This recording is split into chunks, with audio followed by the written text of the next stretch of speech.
Hello, everybody, and welcome to a new digital talk.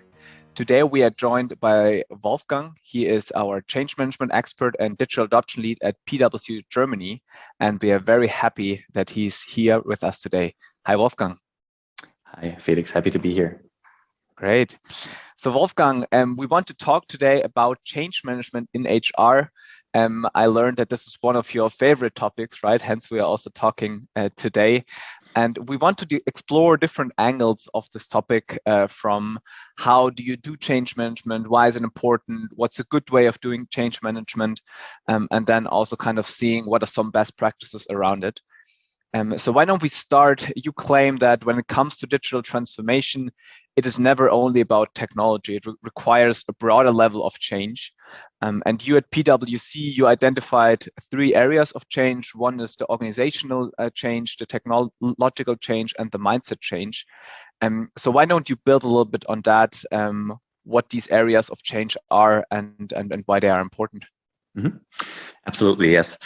The reason why we as PwC Germany identified these particular 3 areas when it comes to digital transformation is that clients that we know often tend to think about in this matter only about one dimension in particular, right? So a digital transformation, as the name suggests, is oftentimes about the implementation of new systems or a new tool that you want to roll out to your organization.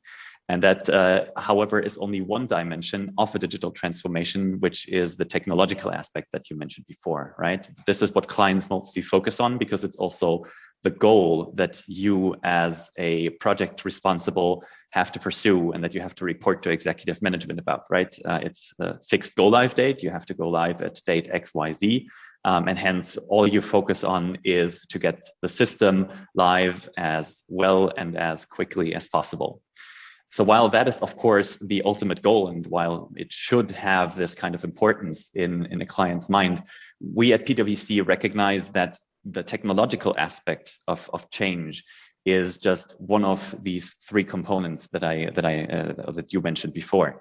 The thing is, when you roll out a new system, and I think we're going to be talking in particular about HR systems, is that when you do so, the newer systems, the cloud systems of the world are usually designed in a very specific way. They are designed to be one global system, one single source of truth, in my case, often for HR around the world.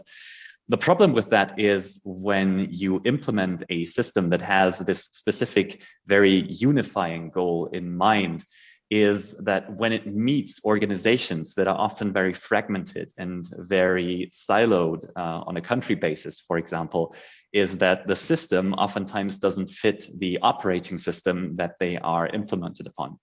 Say, for example, in SuccessFactors or in Workday, you have specific system roles that need to perform certain tasks. Say, for example, the system role of an HR business partner.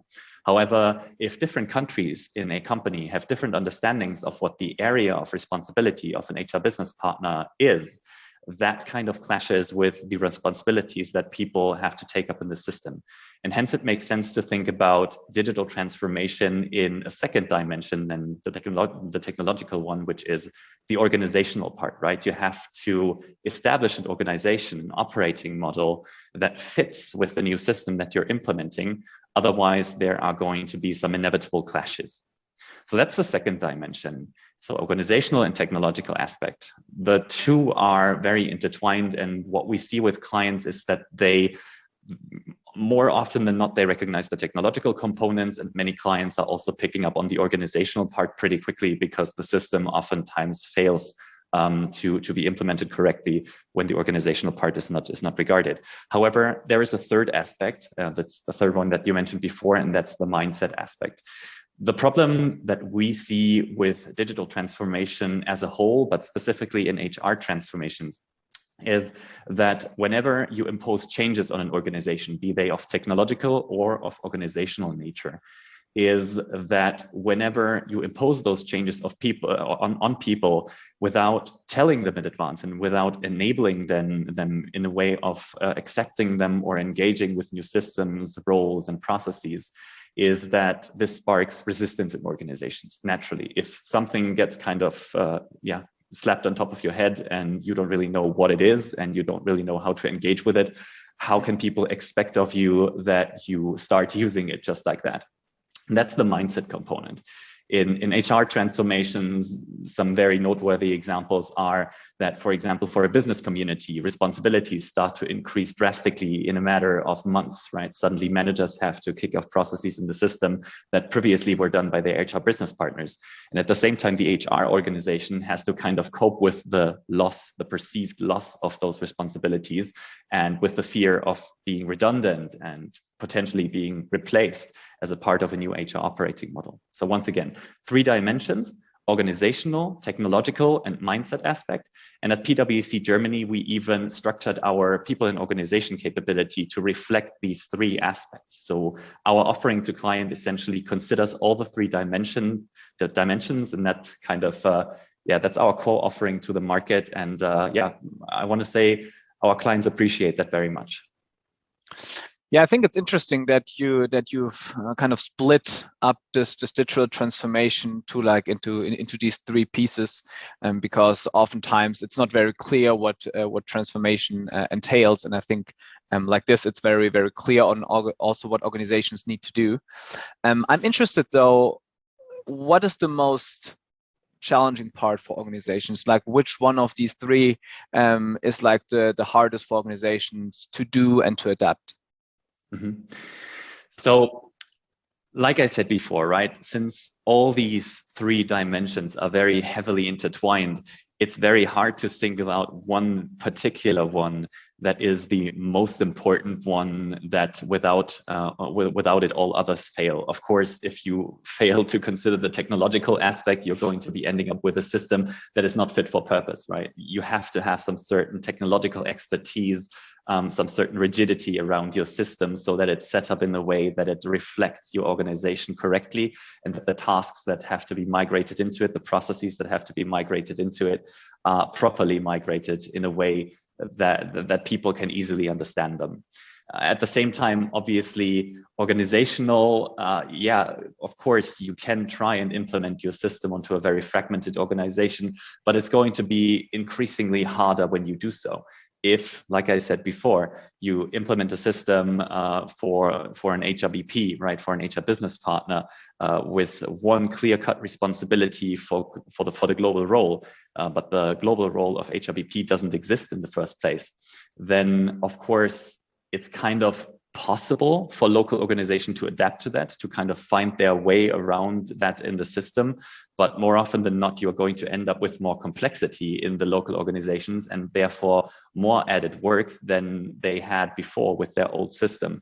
And that will spark resistance in turn as well, right? I mean, if you had it better with your own localized HR system before, and just because somebody wants to implement something very global on you and you don't see the benefit locally, then if you have the opportunity, will stop using it at the first instance.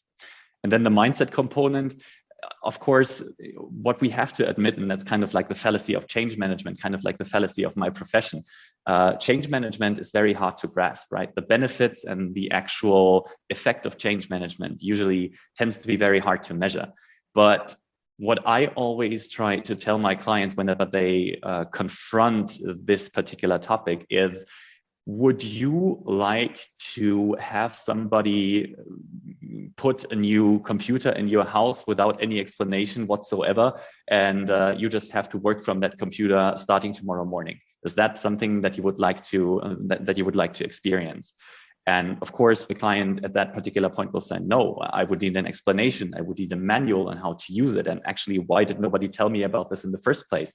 And that kind of touches upon all important aspects of change management in digital transformations, but in HR transformations, of course, specifically as well. You have to have the right mix in terms of communication, stakeholder management, and of course, also enabling people in how to use a new technological solution. So it's kind of like very hard to pinpoint a very specific one. Summarizing, all 3 are important, and neglecting one of the 3 can be potentially detrimental to your success. Wow. Okay. Yeah, that makes sense. And I think, I mean, we're always talking about tackling this whole topic holistically, right? So that you have this 360-degree view. And I guess that also brings us to the new point, or to the next point, where especially in HR IT transformations, that they need to be holistic, right? So that you cover the different stakeholders, that you have a good communication and enablement strategy, but at the same time you somewhat need to do that stakeholder specific, right? So that you kind of address different needs. You mentioned these 3 user groups, right? The IT community, the business community, and then in the end the HR community. So maybe on that topic, right? So what do you think in terms of stakeholder management? What are some best practices? So what's the best approach to approach this whole change management topic holistically? Mm-hmm. So I think if we want to talk about stakeholder management, the most important thing is you have to start from the beginning, right? You can't safely assume that from the very get-go, you as a change manager, whenever we come onto a project, you have seen it all and you know it all, and there is this one particular stakeholder mix that is prevalent in all kinds of HR or digital transformations. That means that you have to start accumulating, you have to start gathering information about the stakeholders in the particular organization before you even start crafting any kinds of strategic change management or communication plans, right? So stakeholder management begins with the typical stakeholder analysis. That's kind of like the start of the best practice. Then, of course, you have to find out which channels and which enablement measures fit which particular stakeholder group, right? When you have kind of established a knowledge about which stakeholders are the most important for your project, who has the most influence and the most interest in your project, what you do next is you figure out how you reach them. Right, you have different priorities assigned to your stakeholders. Some of them you might want to partner with, some of them you might want to just keep informed. And according to this prioritization, you assign them different communication channels. And these communication channels, of course, also have to be first up gathered. So you have an overview of what's actually at your disposal in terms of potential interventions. Once you've done that, right, once you've kind of matched who your stakeholders are and what your communication channels are, you can very easily determine then who you can reach with what communication channel. And then comes the final step, which is strategic change management planning. So what you essentially do is you take your timeline of your project, you have all your channels, be it enablement channels or communication or stakeholder management channels figured out, and you have your stakeholders.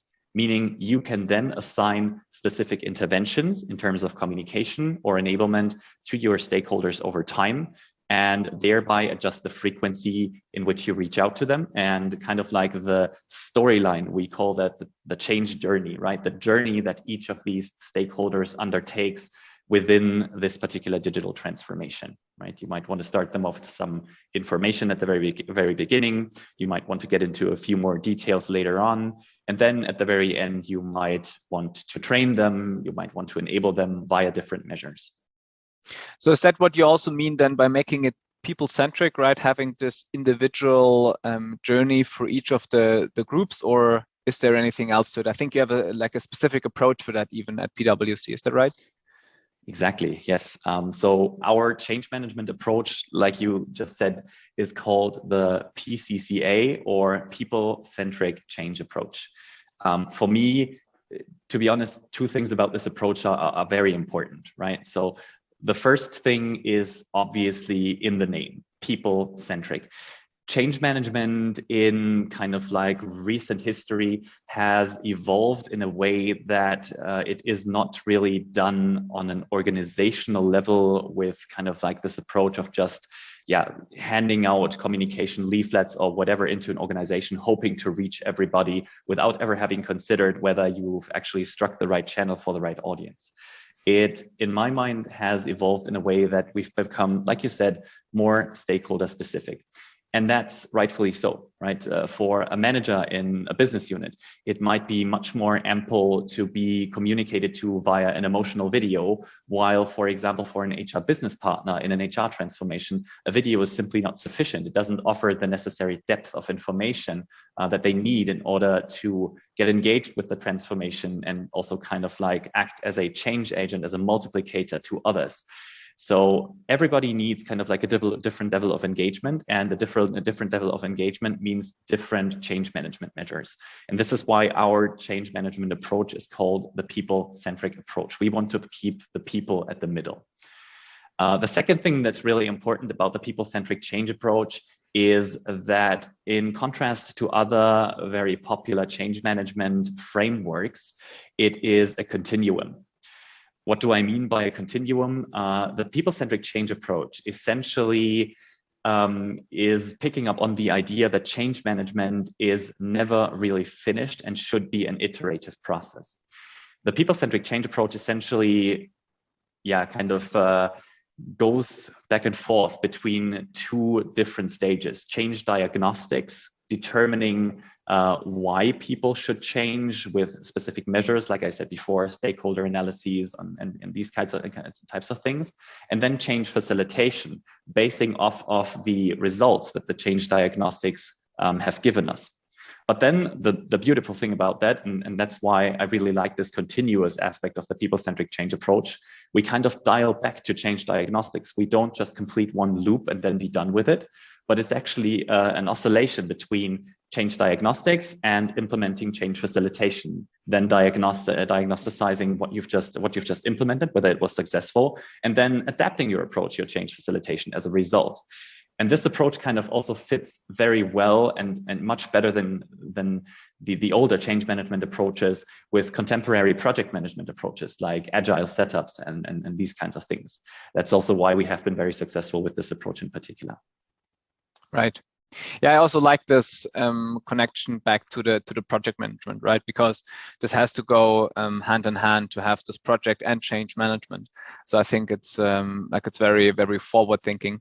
But maybe let's make it more specific, right? I mean, we talked about how this is a specific change approach, but we all know, right, that when you roll the new system, specifically an HR system, there are like certain challenges and success factors that make this project successful, right? And you kind of claim that change management needs to take care of the right interventions and the right timing during the implementation.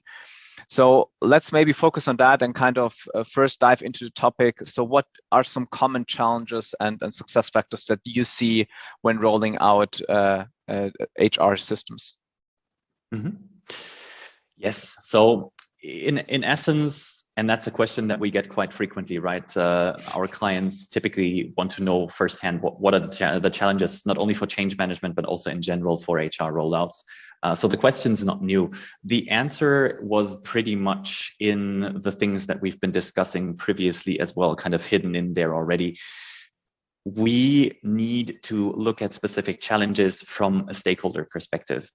I believe you mentioned it before, in an HR rollout, typically and very kind of high levelly said, you have three stakeholder groups that matter a lot. You have the HR community, obviously, there's a new system coming for the HR community. You have the IT community, that's one that's being less regarded usually, but it's also very important, and I'll come to that in a second. And then the third stakeholder group is obviously the business, right? So three aspects, three stakeholder groups that you have to kind of think of in terms of challenges. For the HR community, usually the challenge that we see the most, and that's the most prevalent, is that when you implement a new system, particularly the cloud systems out there, say Workday, SuccessFactors, Oracle, these new systems, and I mentioned that before, are designed to reflect a global process standard and are usually also coming with this very bold promise that I believe many people who have been through their own HR implementations have heard before. The sentence, establish a single source of truth for HR, and making HR, and that's the most important part, a strategic partner to the business. This promise, making HR a strategic partner to the business, of course, doesn't come with drawbacks for HR or perceived drawbacks. And that one is that if you want to become a strategic partner to the business as HR, you also have to let go of the things that you've been doing before that prevented you from becoming this. And this is mainly relating to administrative tasks. Right. So what these typical cloud systems do is they repurpose or they reassign tasks that have previously been with HR, say for example, administrative things like creating a planned position, or hiring somebody into that position, or terminating an employee because they have left the company. These systems, they kind of shift the responsibilities for these tasks over to the business. Mm-hmm. And for HR, you kind of really have to take care to explain to them why that's a good thing for them.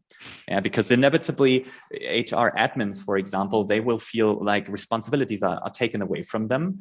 And if they don't really see a perspective of where they can develop into this strategic development, right, for HR, if they don't really see the purpose of that, if they don't understand it, then they will feel as if their job gets taken away, right? That's the most prevalent challenge that we see for HR in these kinds of HR systems implementations. Going over to the business, then it's the exact opposite, right? The business is usually, and the most impacted group in the business, I have to say that at this point is usually business management, right? So line managers. And these kinds of folks, they already have their plates full, right? If you're a line manager, you have like 5 to 10 direct reports and you have your daily business to go about, then the last thing that you really want to think about is having additional responsibility by having to kick off HR processes in a new system that you've never seen. And what you as a change manager then have to do is to communicate very openly to the business community, particularly to managers, how the responsibilities that they can be picking up in this system are beneficial to them, right? Why is it a good thing that you as a manager can in the future service yourself in the system in terms of the most basic HR tasks? How does it save you time? How does it increase or better validate your interaction with HR? Right. And then, then last but not least, you have the IT community. Like I said, often neglected, but still very important, because when you think about it, what you're doing is essentially you're implementing a new system for HR. Now, I think one thing that we can kind of agree upon is that HR departments are usually not the most technological savvy departments of a particular organization.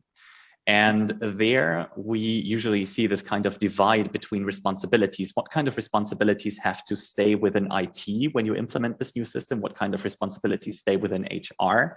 And is there a need for an entirely new team to be established, an HR IT competence center of whichever sort, where the HR aspect kind of flows into, the HR expertise flows into, and at the same time, the IT expertise, the system configuration expertise is also located.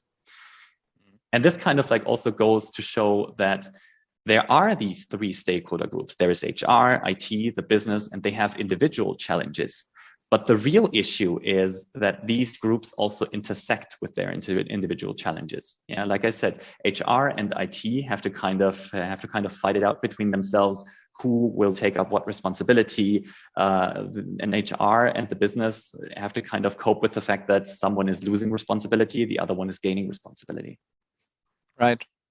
Yeah, that's interesting that you have these different areas with their own problems, right? That comes with this change, but somehow they are all depending on each other, right? They're never just on their own because they need to make it happen together. Like we said, that there's like multiple levels of change required. But why don't we make it a little bit more specific on like the different communities, right? So when we think, let's take maybe the business community. So what kind of interventions, what kind of engagement do they need so that they are happy and actually on board with this whole HR transformation? Mm-hmm. Yes. So for the business community, and I mean, we've established this before when we spoke about their challenges. We now know that in an HR transformation, the most prevalent thing that's coming for them is additional responsibility. Yeah, and additional responsibility is something that when it's not properly communicated about and not transparently communicated about, is going to feel like additional workload. How do you counterbalance this? You have to spark a sense of excitement in the business, right? You have to spark a sense of excitement for this new system that is coming. And you also have to heavily communicate on the benefits that are in this new system for the business, because you always have to consider it from this standpoint. When you as a change manager engage in a certain project, then you become part of the system, and you know particularly well in comparison about this new HR system and about the benefits that it brings. As a business manager, you might have never heard of SuccessFactors or Workday. You will most likely never have heard of these kinds of systems. And therefore, not only will you have to be educated about the general functionalities that are coming with it, but also about the benefits that are on the horizon. And one thing that I really want to mention that's very important, because it's a very recent experience that I've personally made on one of my larger projects, is that it's also important to keep a certain sense of reality in these kinds of benefits communications. More often than not, and to be honest, we're all guilty of that. I will plead guilty to that as well. We as a project team tend to get very involved with the solution that we roll out at clients. And the thing is, we should be, right? It's our baby. We should get excited about it. The problem is, it oftentimes then leads to specifically the change management and communications part of that particular project to go a little bit over the edge when it comes to communicating about the benefits, kind of trying to very pompously communicate about how great it's going to be with this new system. And it will be, don't get me wrong, but in HR rollouts, things are rarely getting very much better at the flick of a button at the first day of go live, right? Usually there is a certain kind of time delay from go live to specific enablement measures having been rolled out and communicated about, where there is a certain sense of free floatiness in the business, where maybe the benefits are not as visible, maybe where there is actually additional workload. Because of course, if you want to get more efficient with kicking off HR processes, but as a business manager, you haven't really done that before, then you have to learn how to do it. Right. And learning how to do something can be a pain sometimes. I think about it specifically in this way. Certain kind of sparking a sense of excitement in the business is comparatively easy. Yeah, you have to communicate via new media, via videos, with emotional messages, with high-level messages, not too detailed, because at the end of the day, you have to face it, the business doesn't really care about HR processes that deeply. But the problem comes when it comes to enablement. In like 3 years ago or something, when I had my first HR implementations done, the contemporary, so to say, enablement measure for the business was rolling out a 200-page manual, PDF that is accessible via a SharePoint or whatever, or via the intranet to any and each business user, where you have to Control F your way through the document and try to find the very specific process and the very specific manual for this one process that you're looking for. And the problem with that was that when you communicate, like I said before, right, when you communicate very openly about the benefits of this shiny new system and how it's going to be super user friendly and how the user experience is going to be through the roof, and then suddenly you as a manager get redirected to this 200-page PDF, that kind of bursts the bubble a little bit, right? It's this moment where you're saying like, okay, we have this shiny new system, and now I'm reading a PDF as if I had just opened the book. Why? Yeah. And this is where, for example, digital adoption platforms come in, right? This is what digital adoption platforms massively improved throughout the last years, because no longer do you have to venture outside of the system as a business user to get your information about a particular process. You just get your guide right where you are in the application. It is as if somebody is leading your hand. Yeah, you're getting guided click by click through a certain process. It's a huge improvement, to be completely frank.